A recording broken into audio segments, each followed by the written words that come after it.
Abot langit ang tuwa ni Rigor nang siya'y pinangakuan ni Roberto na pabalikin sa serbisyo. Ngunit hindi batid ni Rigor na may masamang pinaplano si Roberto laban sa kanya. Gagamitin ni Roberto ang galit ni Rigor para labanan ang mga Montenegro, lalo na itong si Ramon.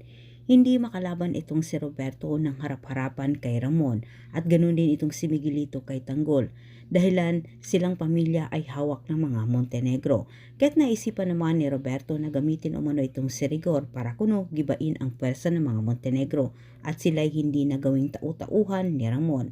Walang napatunayan naman itong si Roberto sa kanyang hinala na may kinalaman nga ang mga Montenegro sa nangyari sa kanya at ganoon din kay Miguelito sapagkat maling tao ang mga hinuli ni Hippie. Mabilis nakarating kay Ramon ang nangyari kay Roberto at hindi niya nagustuhan ang pagtulong ni Ramon dito kay Rigor.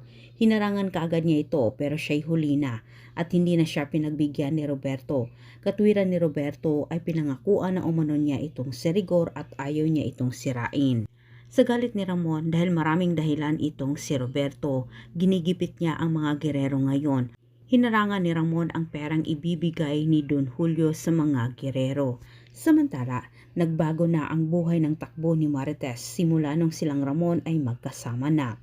Pero sa hindi inasang pagkakataon, nang dahil sa ginawa ni Ramon na panggigipit sa mga gerero ay napalusob naman itong si Gustavo sa mansyon ng mga Montenegro ang siyang dahilan para sila'y magkaharap na mag-ama, Marites at Gustavo.